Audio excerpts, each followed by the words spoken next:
Hold on to your seats, movie fans, because the box office is serving up a thrilling mix of triumphs and flops this weekend. While Blumhouse's Black Phone 2 rings up a solid $10.7 million opening day, Aziz Ansari's Good Fortune seems to have run out of luck. But here's where it gets controversial. Is the horror genre dominating the fall season, or are audiences simply starved for anything that isn't a sequel or reboot? Let's dive in.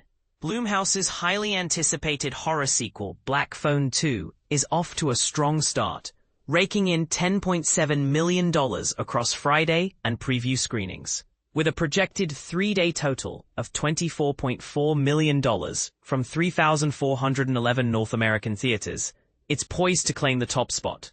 This puts it slightly ahead of the original Black Phone, which debuted with $23.6 million in 2022. The sequel, starring Ethan Hawke reprising his role as the chilling grabber, also benefits from premium large-format screenings, a strategic move that boosts ticket prices. But here's the kicker. Despite the solid opening, Black Phone 2 carries a heftier $30 million production budget, meaning it'll need to show serious staying power to turn a profit. Critics and audiences are giving it a thumbs up, though not quite as enthusiastically as the first film. CinemaScore awarded it a B, a slight dip from the original's B+.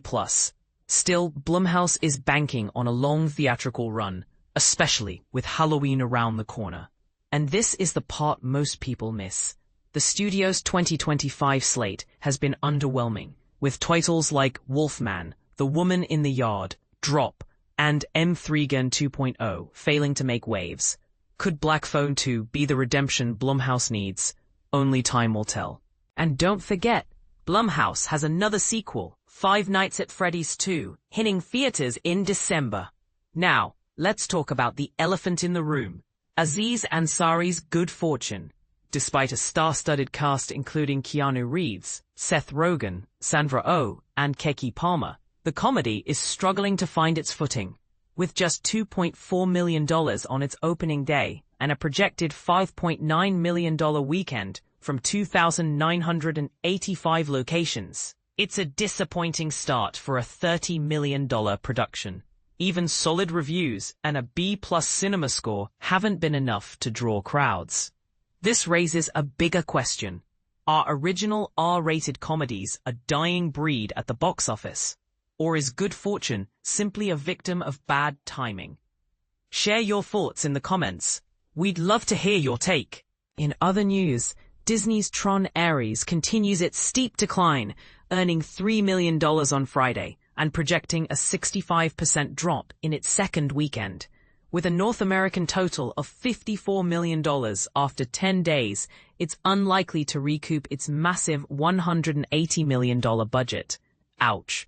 Meanwhile, Warner Brothers awards contender One Battle After Another, starring Leonardo DiCaprio, is holding steady in fourth place with $1.1 million on Friday. But here's the harsh reality.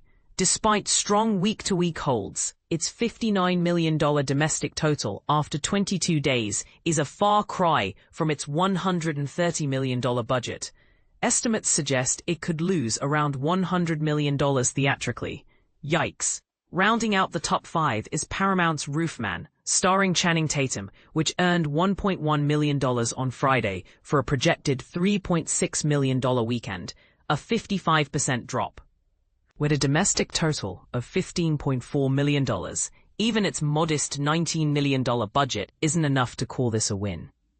And in sixth place, Angel Studios' World War II thriller, Truth, Treason, is looking at a $2.8 million opening from 2,106 theaters, earning a stellar A CinemaScore. Finally, Amazon MGM's After the Hunt, directed by Luca Guadagnino and starring Julia Roberts, Andrew Garfield, and Ayo Edebiri, is expanding to 1,238 locations but struggling to gain traction.